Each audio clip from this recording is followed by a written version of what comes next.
Magandang umaga po, Ma'am Maricel and Sir Arnold. Magandang umaga po.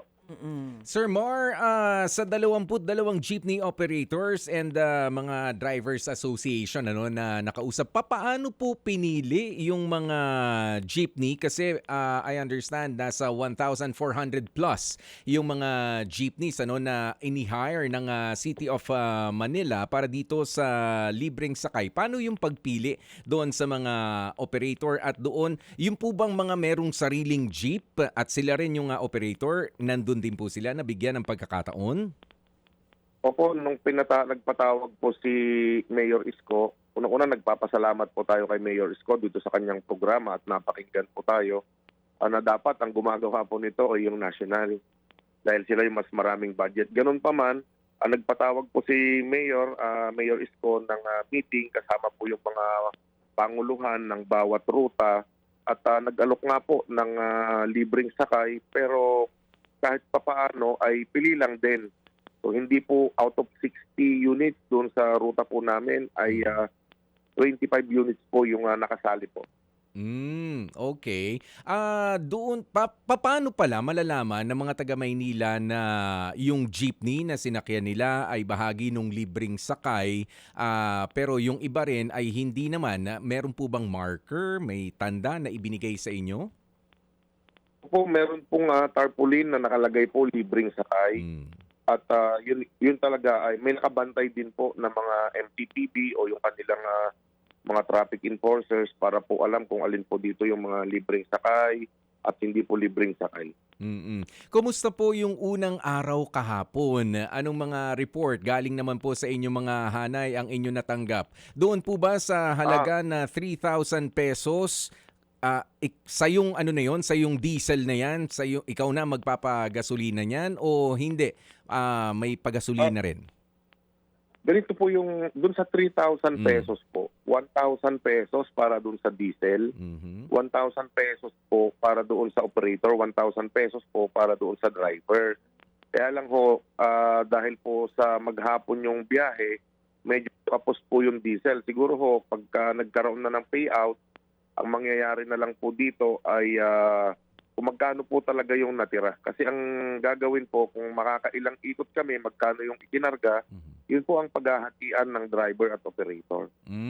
Ibig sabihin, So, halimbawa, nag-ikot po kami dun sa 1,000 pesos na diesel, halimbawa naging 1,400 kasi sa mahal po ng diesel ngayon, yung 1,000 po ay mga 8 litro lamang po ngayon, Sir Arnold.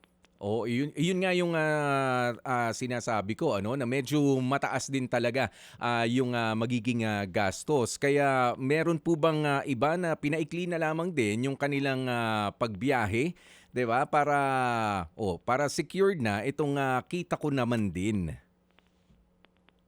Opo, ang ginawa na lang Sir Arnold na diskarte kahapon at saka ngayon ay palitan na lamang dahil nga 60 kami doon sa ruta, papaano naman yung iba na hindi po makakabiyahe.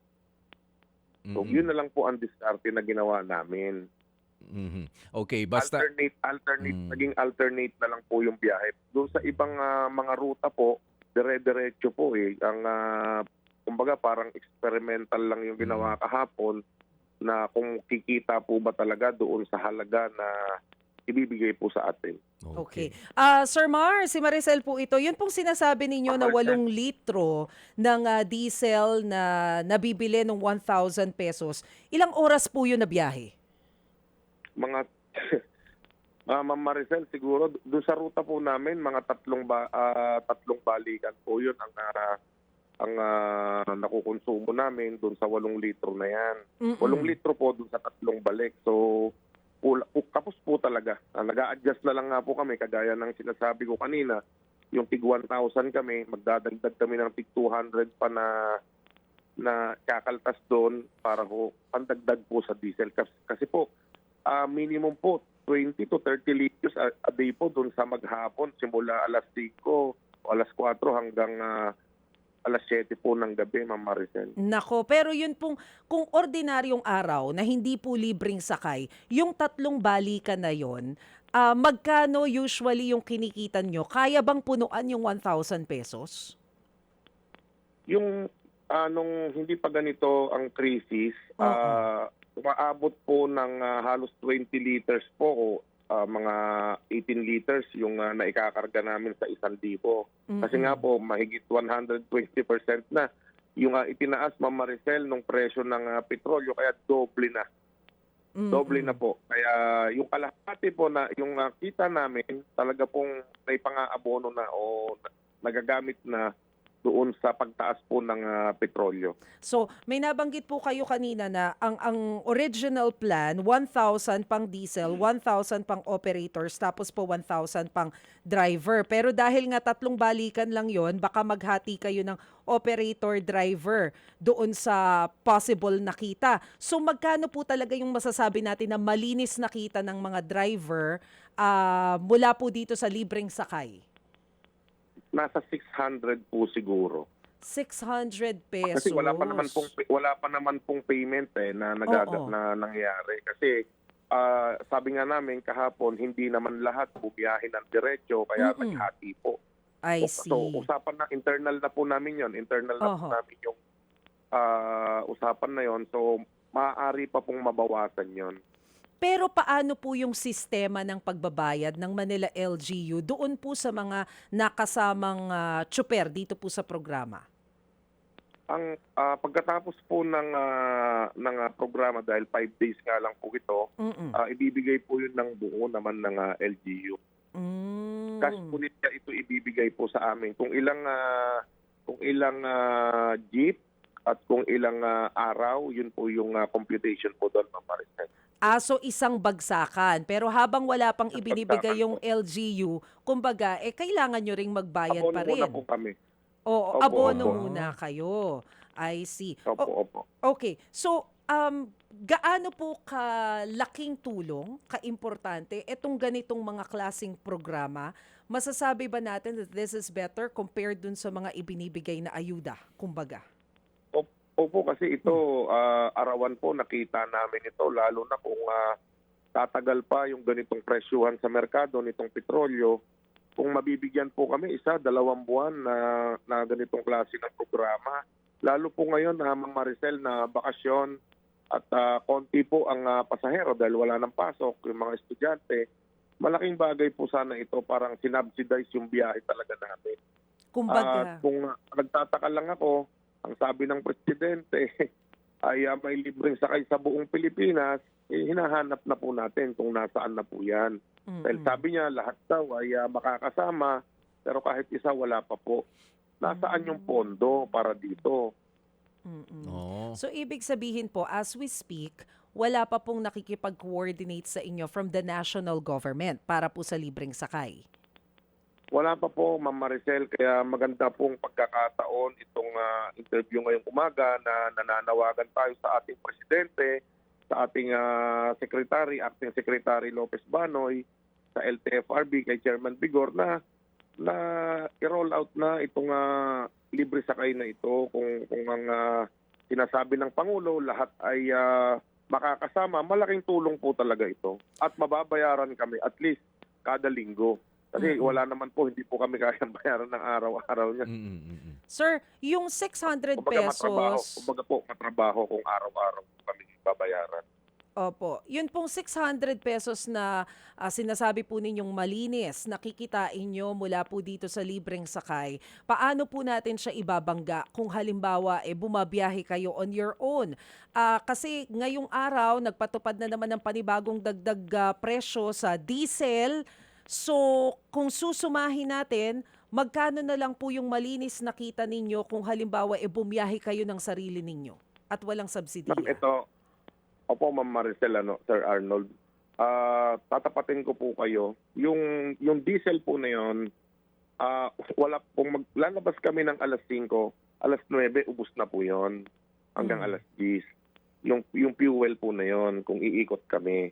So talagang ang matitira lang po doon, malayo po doon sa 1,000 kami ng operator at driver. Kung dire-diretso akong bibiyahe hanggang maghapon. Kulang po. Ayaw ko lang po sabihin na baka sabihin na naman nila kinokontra natin yung programa. kulang po talaga. Kulang po talaga dahil sabihin na natin, Ma'am Maricel, sa maghapon na biyahe namin, 30 liters po talaga ang kinukonsumo namin. So yung 30 liters na yon sa presyo ngayon, mahigit 3,000 po. So kulang pa yon. Wala pong matitira doon. Yun po yung totoo.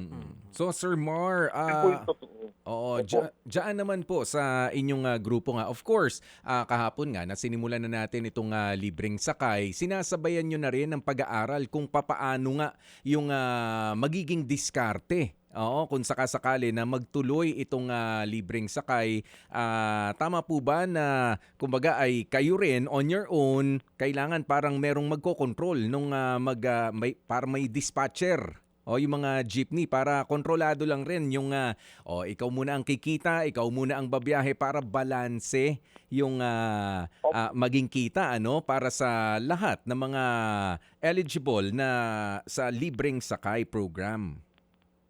So ang ginawa po namin doon sa 25 po na ito, alternate din. Pero alternate nga po na biyahe. Pero pinakinsapan din namin ang LGU, ang MTPB, na yung mga hindi kasali doon sa programa ay pwede kami maningil. So kasi hindi po siya kasali.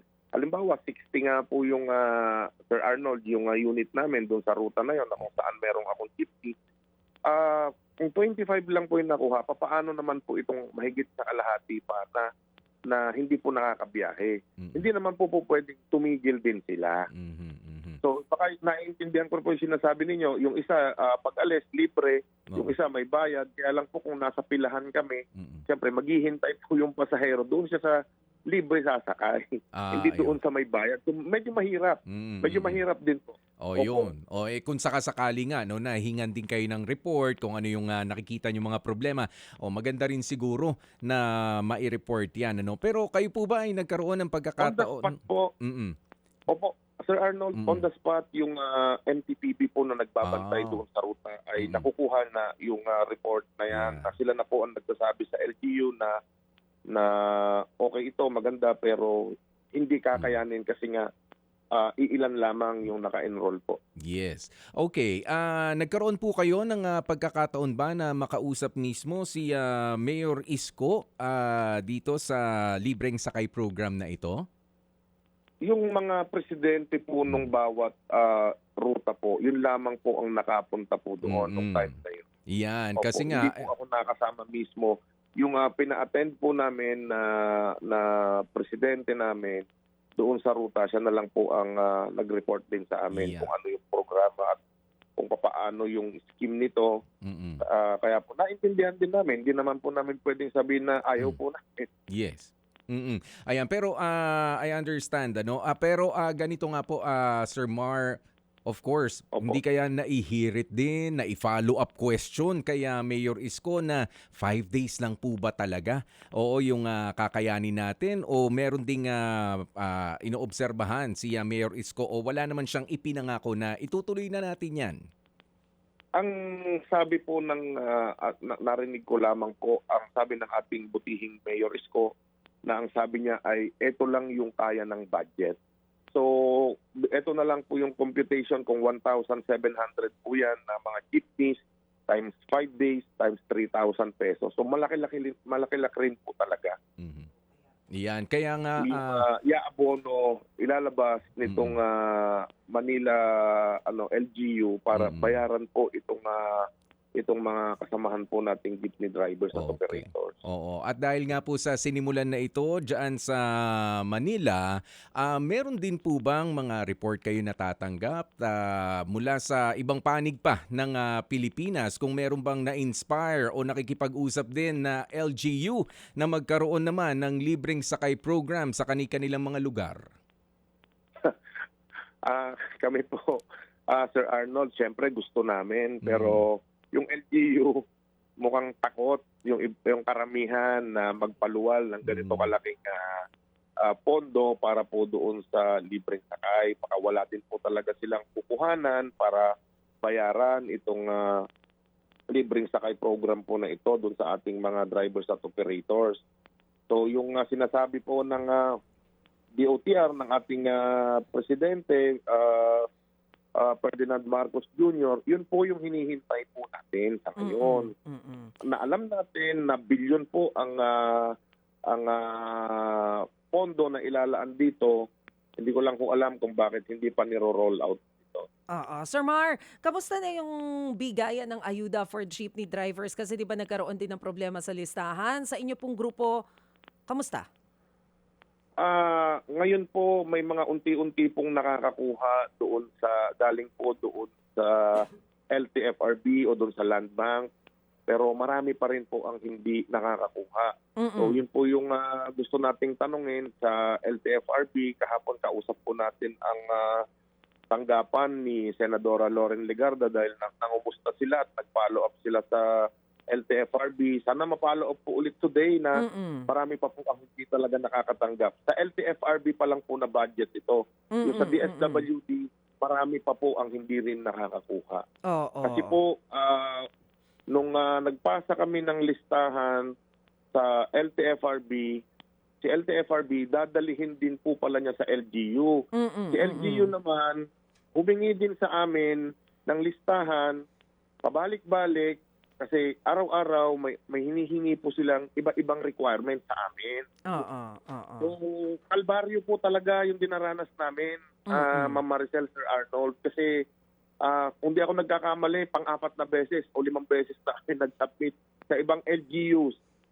Hindi pa rin. Sa DSWD para mag-comply doon sa requirements po na hinihingi nila. So, ang tanong, bakit yung LTFRB na may sariling budget, bakit kailangan niyang ipasa kay DSWD? Si DSWD naman, humihingi din sa amin ng kopya, pero isa lang po ang magpe-pay out.